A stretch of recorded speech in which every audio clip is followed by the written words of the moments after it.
Since its first ascent in 1953, Mount Everest has witnessed incredible feats of human endurance, where climbers break records, push limits, and stand on top of the world. But for every success, there are untold stories of tragedy. One such story is that of Hannelore Schmatz, an experienced German climber whose final attempt to conquer Everest ended in disaster, leaving behind a chilling reminder on the mountain's slopes. In 1979, she embarked on a climb that would make her name forever linked with one of Everest's most haunting records. Hannelore Schmatz was born in Bavaria in 1940. From an early age, she had a deep love for nature and the outdoors, exploring the world around her with curiosity and courage. By the time she reached her late teens, she had discovered a passion for hiking and climbing in the Bavarian Alps, honing her skills with each adventure. It wasn't long before she met and married Gerhard Schmatz, a fellow mountaineer who shared her obsession for scaling the world's tallest peaks. Together, they climbed mountains across the globe, reaching higher and more dangerous heights with every challenge they undertook. Their journey into the world of high-altitude climbing was filled with success.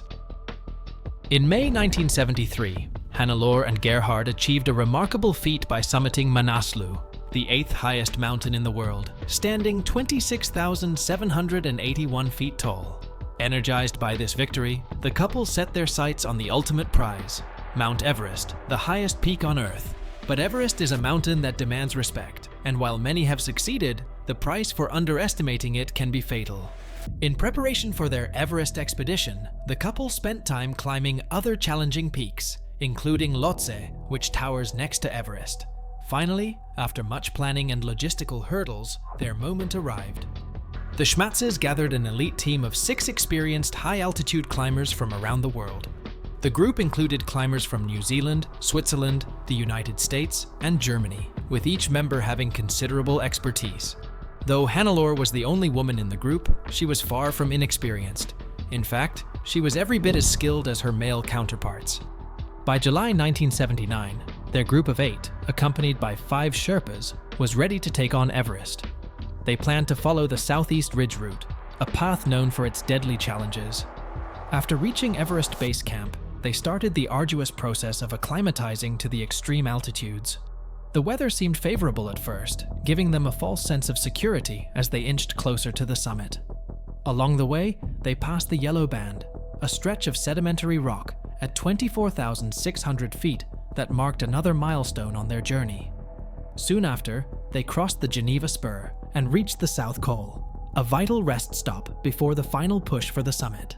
It was now late September 1979, and the team set up their last high-altitude camp on the South Kernel.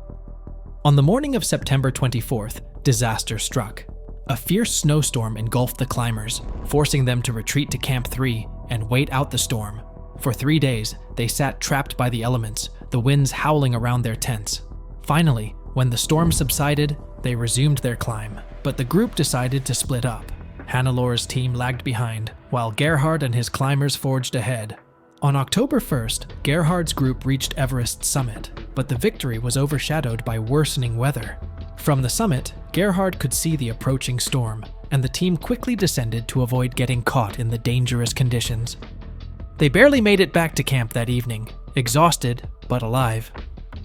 Meanwhile, Hannelore's group was still pressing forward. Despite Gerhard's warnings, they decided to continue their climb the next morning.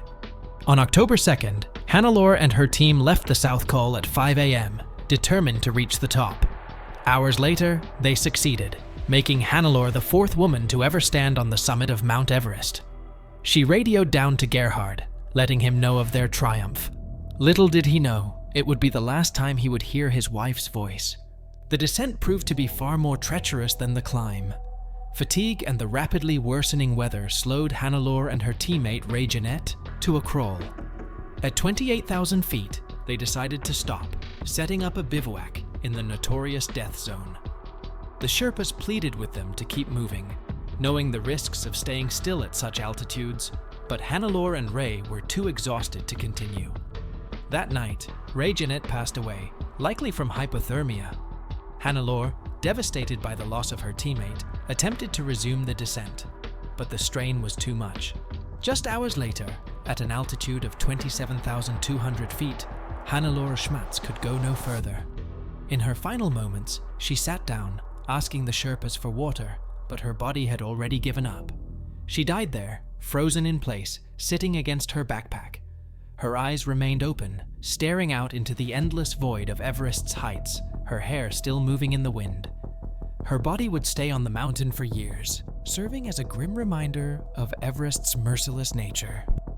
In 1984, an expedition was sent to retrieve her body, but the mission failed tragically, claiming the lives of 2 police officers who fell during the attempt.